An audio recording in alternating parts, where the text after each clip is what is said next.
welcome to Poetry of Immigrants. And we're celebrating April and Arbor Day tomorrow and Earth Day this week and everything green, which is a wonderful feeling.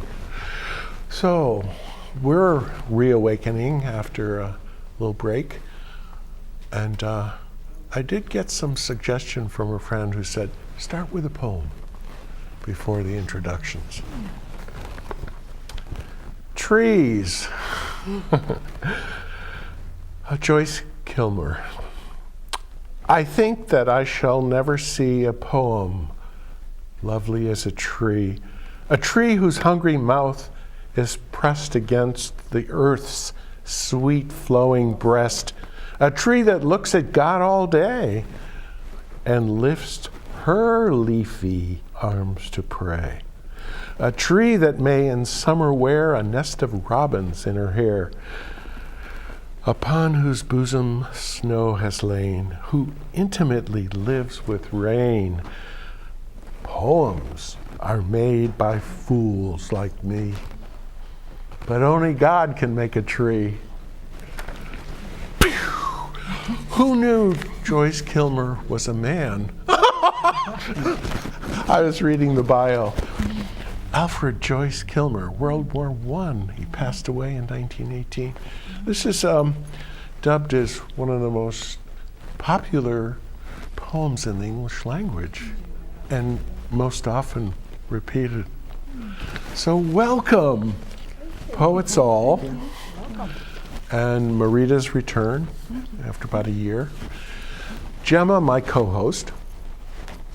They are sisters. My permanent co-host, thank you. And oh wow, and Stanford, how wonderful to have you. It's my pleasure to be here. Can I call you Mr. Haiku for today? You could call me if you want. Thanks. Because I read your resume and I was like, pow! I'd like to read that resume if I may. Oh, please do. Okay. Yeah, what a resume.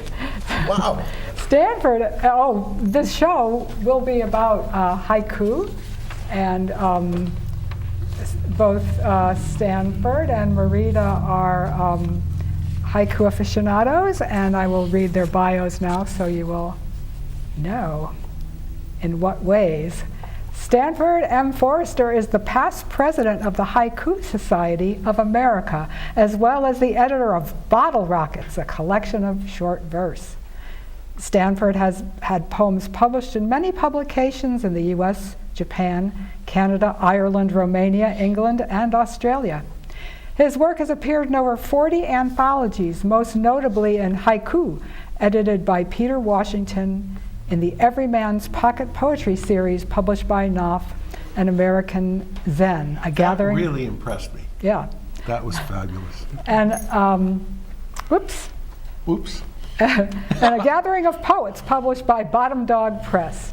In 2004, he took first seat in the 57th annual Basho Anthology Contest in Ueno, Japan. Yes. And in 2011, one of his haiku won second place in the International Robert Frost Poetry and Haiku Contest. In 2001, he was the recipient of the Museum of Haiku Literature Award given by the museum in Tokyo and the Haiku Society in America. Not long ago, he has received an Artist Fellowship in the Greater Hartford Arts Council. He has been a judge for the Japan Society and the United Nations International Schools Children Haiku Contest in the New York City region for 4 years.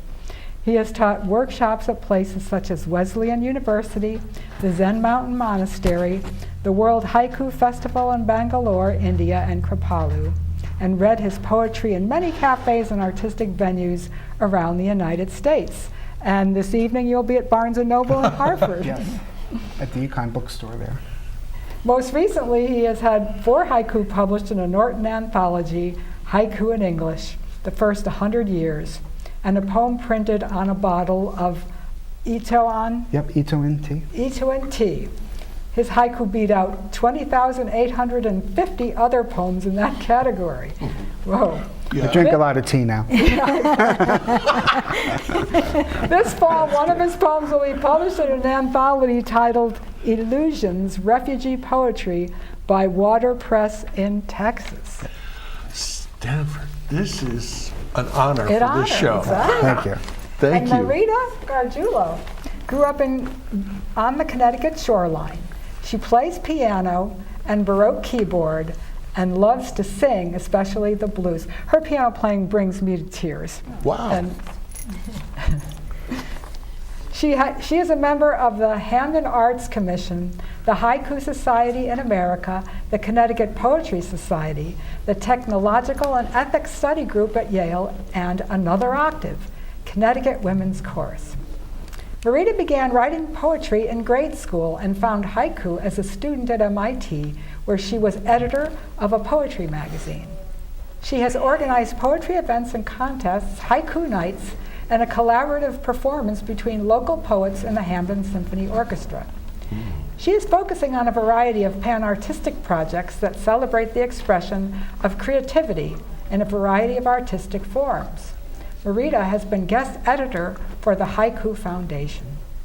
Her poems have appeared in several journals, including Frog Pond, Bottle Rockets, Modern Haiku, Cattails, the Wales Haiku Journal, Under the Basho, Akitsu Quarterly, and Presence.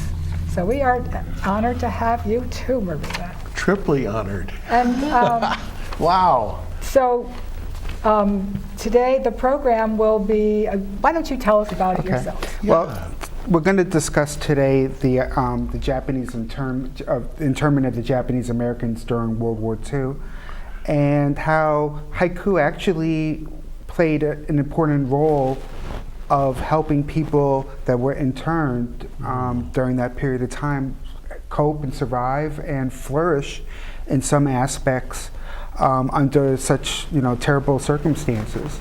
So it's interesting to really think that haiku is a part of American literature before World War II, and that Japanese immigrants, when they came in the 19th century to the United States, they brought haiku with them. So it was part of their tradition, but they actually broke tradition too, because when they came, a lot of Japanese that were moving to the United States wanted to break away from the rigidity of traditional Japanese society. And one way they did that is when they brought haiku to the United States, they did not do in their language the 5-7-5. They did free verse haiku. And it's important to know that one reason why we're here is to talk about how the United States has really gotten, I hate to say it wrong, about how they teach haiku in the public schools and in the private schools, because haiku in English is not 5-7-5. When we first started translating, we misunderstood Japanese language and how to translate.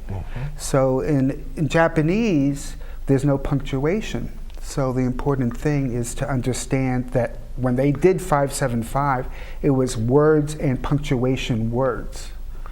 So like, for example, if I said to you, "Hi, how are you?" how many syllables would we count in English? Hi, how are you? 4. But in Japanese, it would be more than 4, because they would say, "Hi, comma, how are you?" question mark. So that's how they got the 17 syllables. And since we don't count in English our punctuation, like exclamation, question mark, comma, we don't say period. That's why, so when you take away that, it's less than 17 syllables. But that kind of never was understood correctly in the public school system.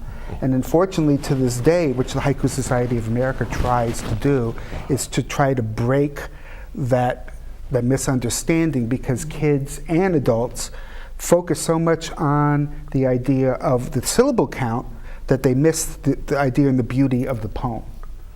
And that's an important thing, that those Japanese that came to the United States, they threw away that 5-7-5, even with the punctuation, when they came to the United States. And when they were in the internment camps, they wrote in free verse haiku.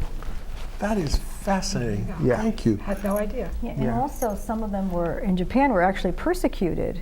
I think they were even Yes. arrested for doing free-form haiku and not using 575. Yeah, and during World War II, you had the second haiku was born. Haiku is only 120 years old.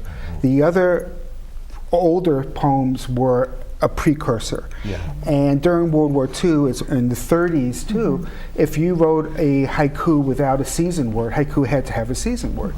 You were put in jail because you were, and it was the same thing what the Nazis did. The Nazis had the thought police. The Japanese also had their thought police.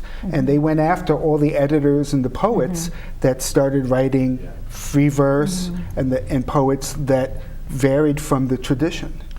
So much of this is between the lines in history books. Yes. And I was talking with Max earlier. He says, "Oh, I remember April. Our elementary school teachers used to bring in the haiku, and that was the celebration." But who knew? Yeah, it's like, me going to a grade school and saying, "Okay, I'm going to teach you how to move the chess pieces." Yes, you could do that in 45 minutes, but that doesn't mean you know how to play chess. So Good analogy. that would be the analogy there. I'm dying to hear of 3 or 4 of those internment camp haiku. So I just wanted, I brought a book, and there's several of them, but one is May Sky, and it was written by Violet Kazue Matsuda de Cristoforo, she was born, just briefly, a little bit of her history, in 1917 in Hilo, Hawaii, but Hawaii wasn't part of the United States then. And her parents sent her to the U.S. To get an education in high school age. And her husband was a member of one of the local modern haiku groups. There's several of them in California. But she decided when she had her children, she would go back to Japan and visit her family. But the timing was pretty bad because it was 1939.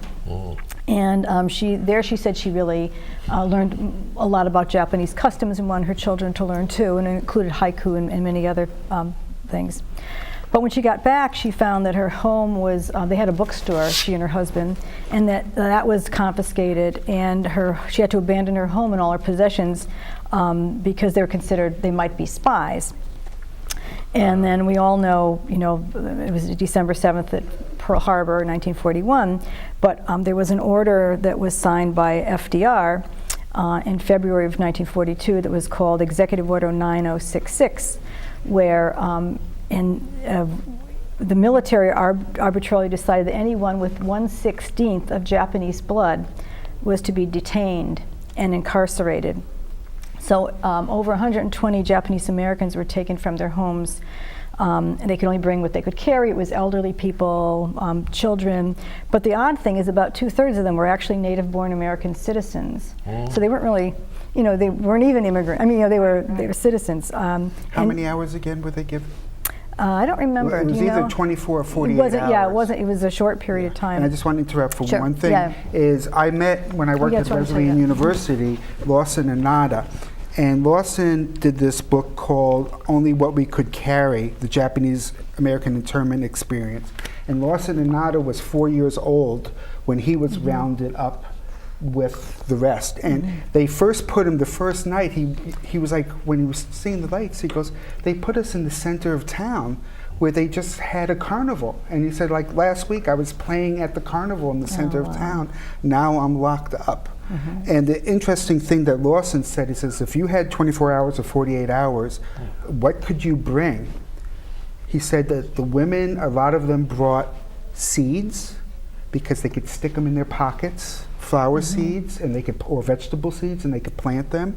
And the other thing, again, going back, is a pencil and a paper, so they could write haiku, and that was a major activity that they were able to do. Well, that's fascinating how that developed. And the name of that book again? This book is called Only What We Could Carry. Oh, I like And then that. Lawson Nada has another book about his experiences, and he was, I think, the poet laureate of Oregon or Washington State, and he was one of the first Asian Americans to be published by a major publisher back, I think, in the 70s. So, and he goes around to the United States and talking about living in the internment camps. By the way, I'm struck by the comparison with Nogales. Oh, yeah. That's what my And sister was. Yeah. Gemma Yeah, is which- just back from Nogales. Which we'll do next month, but. you know, Stay tuned. yeah, We shall do that next Yeah. month in a big way. Oh, I'm so interested though in the Yeah. behavior and And so when the war was over, just to say, they were expatriated to Japan, but her family was affected by the atomic bomb and that type of thing. And then she later on moved back to the U.S. But the interesting thing to me was that, and so the title of this book was written, it was From the Window of Despair, May Sky, There Is Always Tomorrow. And that was written by Neji Ozawa while he was in one of the sanatoriums. But they wrote, I have the numbers here, but I don't want to go into it too much, but they wrote over 2,000 haiku. They got relocated several times, but the group still met, and they managed to publish 2 volumes during this time of haiku, and they submitted over 2,000 for critique in a 6-month period in Stockton, and then the volume 2 had 1,000 of their haiku. So the point is that the poetry really is one of the things that kept their culture together and kept them going. And I brought the book, and we can read some of these. I think would be a good idea to do. I think we're going to do that next, or we're going to do ours. Let's do that. Okay. You want to talk about? But you met this man, Stan, Yes. didn't you? So Yeah, and and he was talking about, the students of Wesleyan said to him, so tell us about Japan. And he said, hey man, I'm American. I'm not Japanese, I'm American. And the idea is, United States, America is the home of immigrants, and once we come here, we're American. And Lawson didn't speak a word of Japanese, and I don't know, maybe he didn't want to, because he really wanted to push the point, just because I'm Asian, race-wise, doesn't mean I'm not American. Yeah. And he wanted to push that point. But again, the idea too of being in the in the internment camps and the haiku groups, because if you were a tennis player, you might have not been so lucky, because you need a tennis net, a tennis court, you need a racket. But for writing poetry, all you needed was a pen or pencil and pieces of paper. And the thing that's very interesting too is I worked with a professor at Wesleyan, Professor Yoshiko Samuel, and every once in a while she would get letters from her students saying, my grandparents, and this isn't necessarily internment stuff, but I think there's a lot of poetry still out there from the internment time that were maybe written in Japanese or in English, but were not passed down to their grandchildren or their children. So there's more poetry out there of the experience. And I even think of other World War II experiences too, that as this World War II generation is dying, now their stuff is kind of coming out of the attics. Oh, and you said 120,000, right? Right. In the Roughly, internment. Yeah. So the other thing I was going to say is that during that time, part of what the author of this book claimed, and many other people, is that first of all, when they got out of the internment, a lot of the stuff was burned or destroyed. But even later than that, when she was trying to collect, and she was like in her 80s when she did this book, the family had burned them or got rid of them because they could no longer read Japanese, so they didn't know what a lot of the poems were. So it was really hard to recreate and come up. But she did a fabulous job, as did other haiku graders. Could we? Sure. Yeah. I'll just pull a few. This book is Lawson's book, but the poems I'm reading come from this book. This is such an important book. I'll try not to read the same ones. Okay. I'm going to read a few. No, go ahead. Okay. Okay. Rain shower from mountain, quietly soaking barbed wire fence. Poor butterfly fluttering among the flowers. Wind is too strong. This is one of my favorite ones. And you have to think, haiku hits you on a certain level, and then it drops you even deeper if you think about it. Yeah. Okay, and again, no 575 here. These were not translated, and these are by Japanese people. Japanese Americans who speak the language or don't, but they didn't choose 575. Flower vase on shelf. No flower in vase. Flower vase on shelf. No flower in vase. So, I hate to explain a poem, Right. but there we go. Here's the vase. And here's this person. There's like a rustic sadness going on behind all these poems, the drizzle, the rain, the starkness. That, here you have a flower vase, but there's not even a flower. And what does a flower represent? There's absence here, right? There's absence of birth. We're in spring now. What does spring represent, right? There's And yeah, also evokes in me a feeling of uselessness. The thing with the purpose can't even do its purpose. exactly, and So it's so many things that can come from that one image. As it sinks into your consciousness. Yeah. And our hope, it's the hope too, wanting to put that flower in that vase, make it useful, And the other thing too is that how simple of a want. We don't need all this fancy entertainment stuff. They didn't have that. But a simple flower could mean so much in this stark situation. And I'll read one more. But I think and this is like the most powerful one in few words. Even the croaking of frogs comes from outside the barbed wired fence. This is our life. Oh, that is such a poignant moment in our history when, with just paper and pen, these feelings can be expressed, thank God. Yeah. And this being here today is something very important, because this is not 50 years ago, 60 years ago, 70 years ago. This is now, because we came close the day after 9/11. We were talking about rounding up That's it. people. Right. And how I'm sure there's people even now that want to round up other people. Yeah. So we are not, these are all lessons. And We hope we can learn from these yeah, lessons. and poetry, the famous quote is, poetry is not a luxury. Yeah. And this Oh, is I like what, that. yeah, poetry, and I didn't quote, I forgot who said that, but it's a very famous quote. Poetry is not a luxury, and this is what we sometimes need to use poetry to bring this out.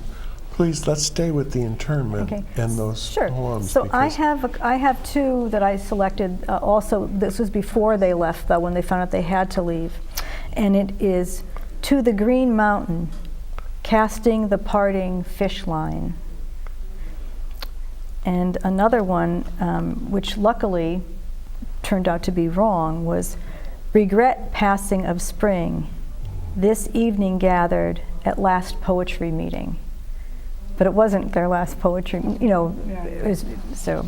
And then I have some that I starred, but you can see that I it was very hard to pick a few, but I figured other people would want to read some of them, so I brought some. And I'll read a few, and then I'll just pass it around. And actually, there's humor in some of these as well. that'd be One is interesting. letter writing day, as if the hottest day had been chosen.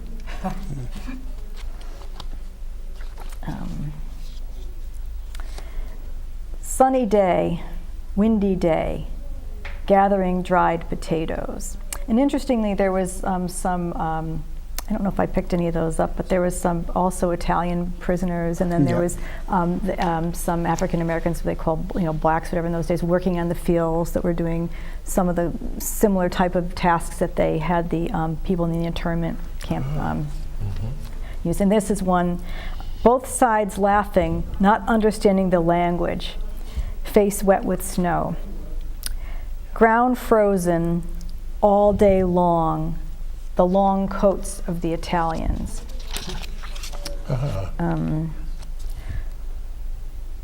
Scolding child in native dialect, burning trash, summer evening.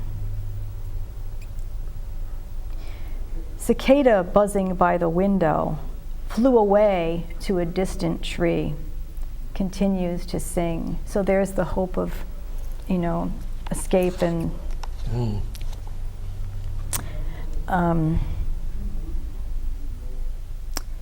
to go back to homeland as if someone is waiting. Short night.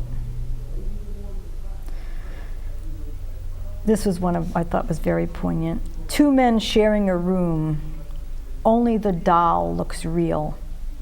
It is fall. I'm going to let you pick some. You don't have to pick the ones I picked, but they're all really good. But Oh, thank you. here you go. This is stunning to me. Apparently, the haiku is written Yes. Vertically. vertically. Each haiku is, again, we go back to the lesson plan. Haiku is not 3 lines, it's 1 line. And as you could see, those poems going across the page, that's each line is a single. And the reason is, as we said, with the punctuation characters, tells us when to pause. So we don't need to have them always broken up. So if you see a word like kana, wa, ya, that tells you when to break the line break. Fascinating. I mean, it's just such a cultural shift. Departing soon, ground is hot, cotton field near harvest. So the pause is important, right? Yeah, and you see here too, Frank, on that same page, above that is what we call romaji, which is the Japanese pronunciation of the poem. Oh. So it would be yagate I can't speak Japanese. Yagate saran to suruchi no atsuku wataba take minori. So that would be how it would sound in Japanese. Wow. You know. I failed Japanese class, so I'm not a good person to. I'm sorry, Japanese I language can speakers. understand how insurmountable it would be. Yes. Yeah. And for them to speak English. Yeah. And for them to speak English, that's the point. But so this book also allows you to be able to make your own translations too, because you have the Japanese, you have how they pronounced it. Here's a poignant one at the bottom. Whatever you pick. Watched traffic go by, still in temporary quarters, summer is ending.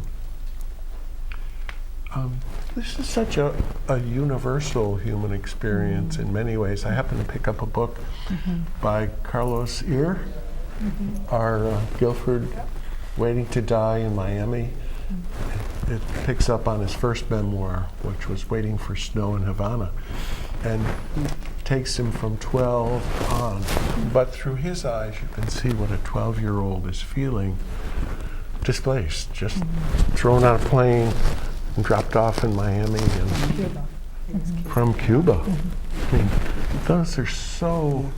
And you think about that poem too. Here's a person trapped, interned, and they can't move. But they're watching other people move and going on with their life. It was like when I went to San Francisco and saw Alcatraz. Oh. How brutal was that? Because you could just see everyone having fun in San Francisco, and you're stuck in a prison, yeah. in a prison. What a contrast. Yeah, and that's and the thing with haiku is and senryu is there's always you want a juxtaposition. So the juxtaposition, the two ideas here is he's seeing the outside people are moving compared to the people himself in the inside that cannot move, that is trapped, that is captive. So the juxtaposition is, in a sense, the structure. It creates the energy, the synergy. And that's Yes, one of the synergy. important elements of haiku, not syllable counting. Yes, yes. Right. Could And you tell us some other important elements, or not yet? Well, Wanna tell us he later? mentioned senryu, but you might want to mention what Yeah, senryu is. senryu is very similar to haiku, which does not have a season word. And the idea of a season word is almost like a jack in the box. Like if I say to you turkey, you say Thanksgiving. yeah. If I say popsicles, that's a season word for summer.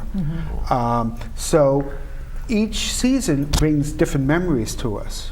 Like for example, if you think of a baby, you'd say maybe spring.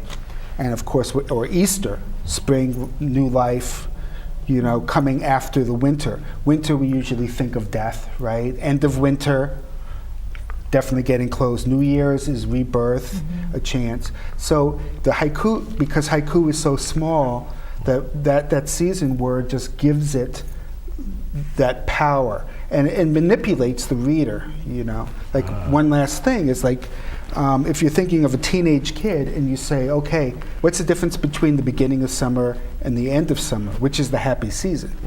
They'll say the beginning of summer, right? Because now they have the whole summer to be thinking about and not going back to school. So even within a season, there could be different feelings with it. I was at the MFA once in Boston, and they had an exhibit that showed Japanese prints, and they paired them with haiku, and always there was like that bird or that tree that triggered the season. Sure. So I guess you are talking about the Yes, the Right. Kigo. And the Kigo. And the other Yeah. thing is that when they got to California, the seasons weren't the same. Yes. And nor are the seasons the same. You know, the April in, you know, Maine is not the same as April in, you know, Alabama, and also in California, it's a whole other thing. So seasons are a little different And here. and the seasons were designed in Kyoto. So the Tokyo one poets city, that's didn't right, like they the didn't like Kyoto. it. You know, it's like Boston doesn't like New York, Yeah, New York yeah. doesn't like Boston. They have the baseball rivalry. Yeah. It was the same thing Oh, with that's Kyoto. hilarious. Yeah, Kyoto had the capital and lost Yeah. it to Tokyo. Yeah. So a Tokyo poet had to go by the season, by basically the Farmer's Almanac Right.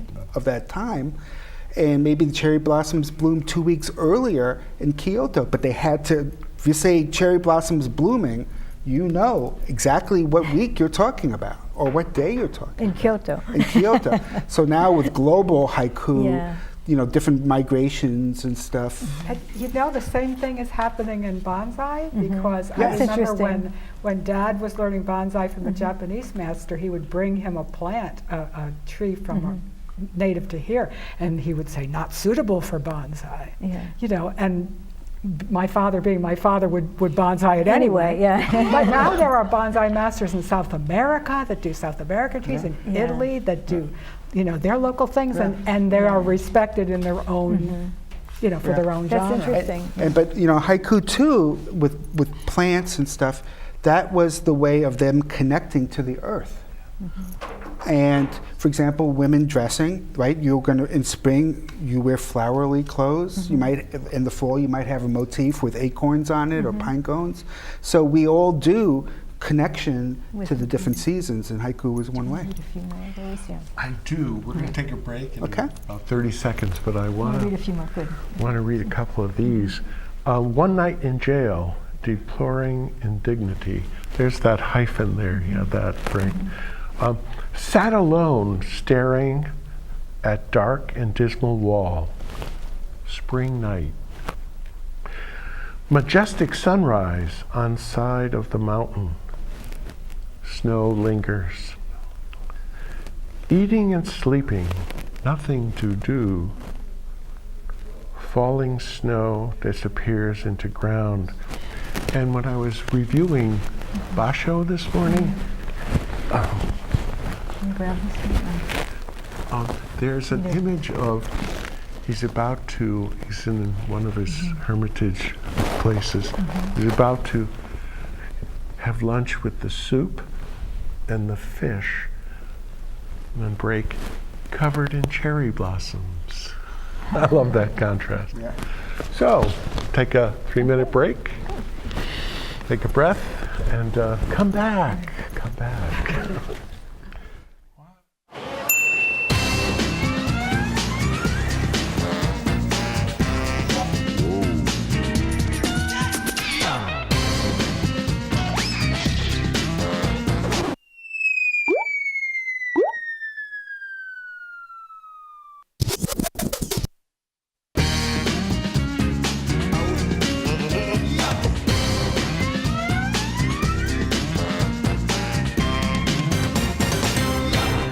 They said I have troll teeth. That my voice sounded like a possessed baby doll. That no one would ever love someone as stupid as me. That I was fat, ugly. Disgusting. The effect of bullying is potent. We will no longer be the silent majority. Now, when you see online bullying, there's something you can do about it. We're gonna take action with the I. I am a witness. I am a witness. I am a witness. I am a witness. I am a witness, and so are you.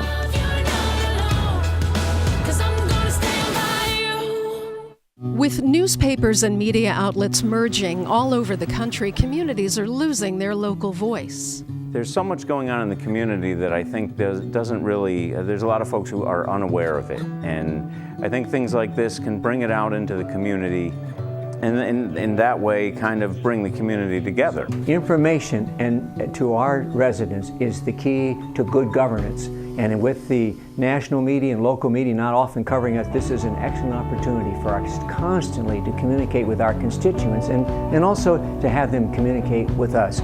The best outcomes will be achieved through a community-based organization that grows its operation and scale by means of locally produced programming. All of our content is volunteer produced, so we do shows from talk shows to music shows, working with high schools. VSC-TV is committed to ensuring that the investment made to secure these powerful tools will pay great dividends in the community for many, many years. Attention travelers. Next Tuesday, a major power outage will cause complete chaos throughout the city. Water, phone, and internet service will be in short supply. There will likely be panic citywide. Stand clear of the closing doors, please. Disasters don't plan ahead.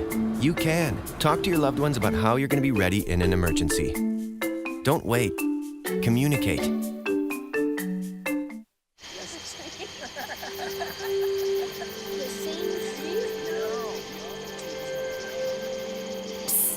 They're coming.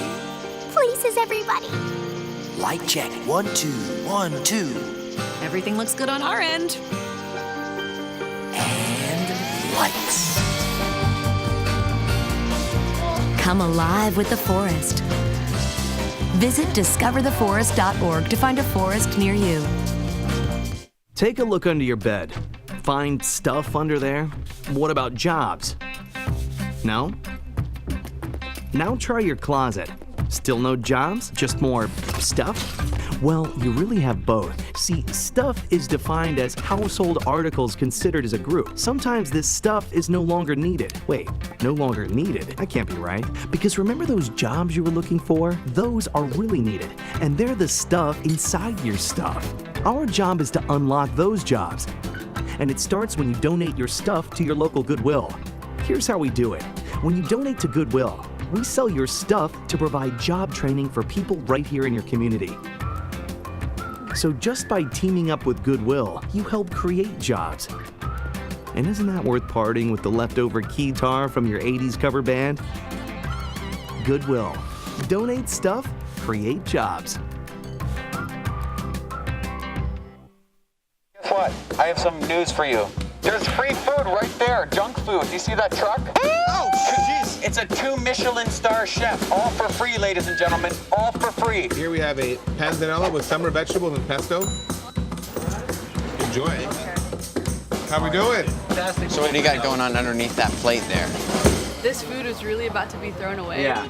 Bro? Is there something wrong with this food? Where did you get it from? From farmers markets. They put aside the ugly vegetables and the ugly fruits. Carrot top, soft avocados. It was all food that was going to be discarded. Even the drink you had is made from like a little bruised peach. Did it taste a little bruised? Great. That was good. The average person throws away 24 pounds of food a month. That's a lot. Isn't that a lot? Go visit savethefood.com for more information. Thank you. Junk food time!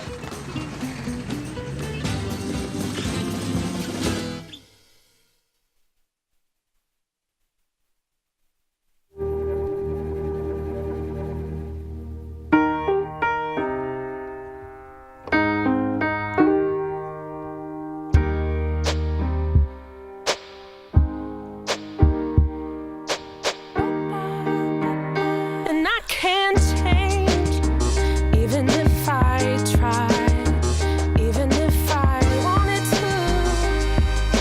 My love, she keeps me warm.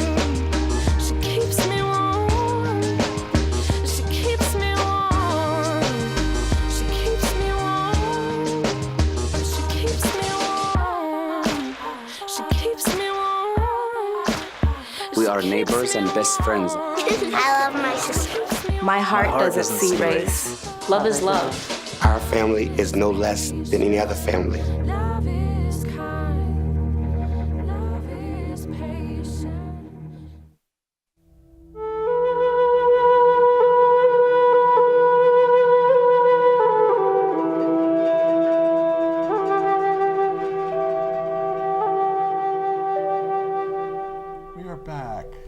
Welcome back.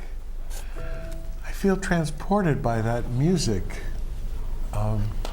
And it creates a mood, a tone that goes with the writing. And also there's painting, right? Was it Busan? Who's the painter? Busan did the painting of Basho. Oh my gosh. Small child playing with pebbles. Dense young silk tree. Distant noises sat deeply in homemade chair. Summer evening. Late autumn night, no news. Battlefront or maneuvers? That's interesting. So, to answer your question, there's no rhyme. Who knew? Because in Japan they don't rhyme. That's fascinating to me. Yeah. You know, the contrast in the cultural structure. So when did you first become interested in poetry? In poetry, I was in grade school actually, and it was the beat poets, and also Sylvia Plath and poets like that. Unfortunately, it was the confessional poets that got me. So well, me too. Yeah, so that was. Fortunately, I shouldn't say unfortunately, but. You used to, we used to go together. We had the Exit Coffee House. That's right, the Exit Coffee House in New Haven on the Green, yeah.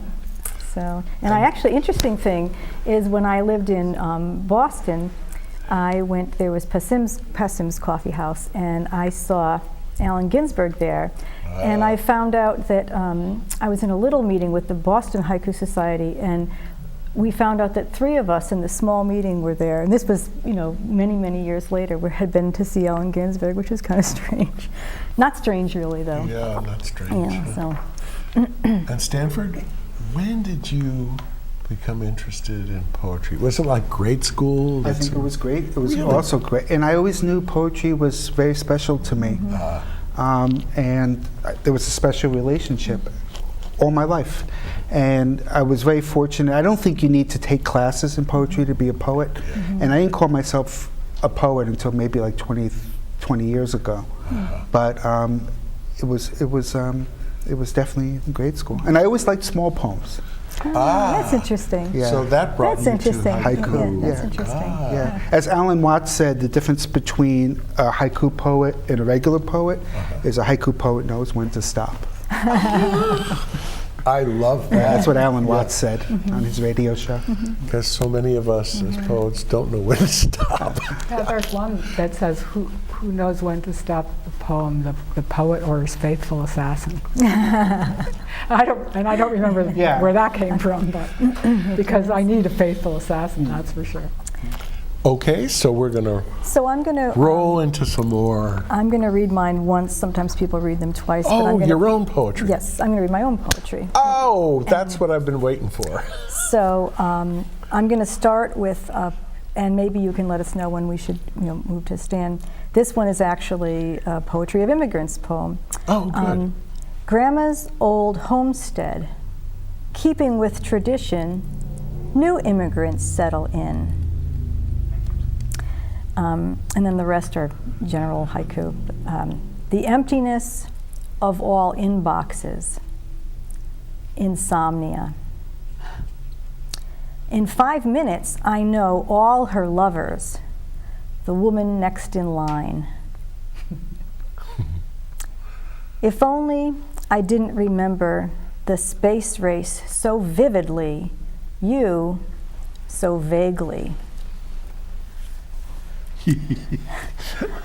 Above the click of designer boots, spare change. Daily music practice. I too learn the melody. Open window. Eyeglasses. The most expensive are invisible. Your last email, 8 years to click delete. I'm sensing Marita's voice with the ironic humor that's infusing these wonderful haiku. It is a personalized voice to some extent, isn't it? I believe so. I Really? believe. I mean, I felt that it's with supposed to be Basho. egoless, but It is supposed to be egoless. but I yeah. believe you have to have you have to have your voice come out to be successful. I agree. Yeah. With their macchiato, a shot of lies.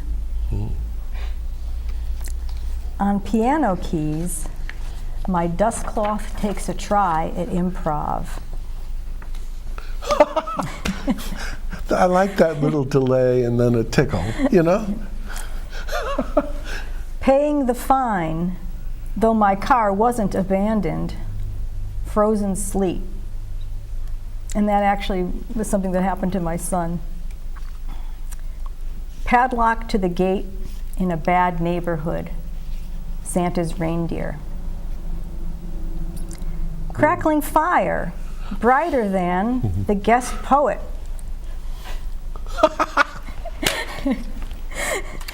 That's a good one. Late at night, rock star, out to lunch. Leap year, I move to the empty side of the bed. I just have a few more. Those are wonderful. Playing air piano, still that cursed wrong note. Wow. Hometown dime store, counting out small memories. In broken English, my uncle's card tricks. And I remember Uncle Charlie used to play with the Italian deck, and we'd have to take out, if we had the American deck, we had to take out the 8s, 9s, and 10s. And then my last one for today is old lover brings a bottle of wine, quicksand. Whoa. Can you read the one again about the first page? Yeah. The one about learning the tune and the practice. You hear the practice. Oh, sure. I'm sorry. Let's see. That's all right. Is it on the first page? It is. Learning what? When you're listening. Daily. Okay. Daily music practice. I too learn the melody. Open window. Because at first it appears as though it's your practice. Right. But yeah, I love that. They're great. So thank you. Such a distinctive voice you have. Oh, thank you. Yeah. You can tell it's me, is what you're saying. I Anyway, can tell it's Marita.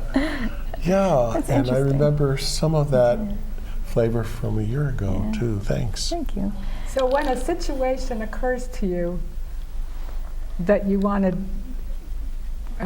compose a haiku, how does it come to you right away, or do you think about the situation before the words? Some of them rarely come right away. Sometimes they come, I mean, oddly, they come in a perfected form, and then I mess them up, and then they kind of evolve back to where they were. But a lot of them, it's like the moment in a thought, and then you have to finesse it just as well and take away some of the things that really happen to make make the poem into a poem. Yeah, right. Concision. Concision. There's and that's the the word. other thing too, is again with that 5-7-5 rule, where people think it has to be 17 syllables. There's the other rule that exists that it can't be overpacked. Every single word in that poem has to count. Not a single thing. Everything has to count. Not a single thing. Stanford, you're on. Okay. So, listening for your distinctive voice. Okay, you're going to hear my distinctive voice now. Wind chime. Maybe one day we'll grow up to be a temple bell. I'll read it again. Wind chime. Maybe one day you'll grow up to be a temple bell. Yeah. Year of the sheep. Another month wanders off. Year of the sheep, another month wanders off. Day moon, The poem sounded better last night. Day moon, the poem sounded better last night. Can't help but think they've already fallen. Plum blossoms. Can't help but think they've already fallen. Plum blossoms. Asleep all day. The cat, a bad influence. Tonight's dinner, what the crows didn't take from the garden.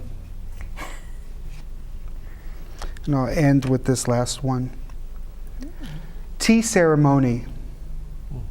It begins and ends with an empty cup. Okay, thank you. How wonderful. Yeah, I heard that in your voice. The surprise. I heard the surprise. You made it alive.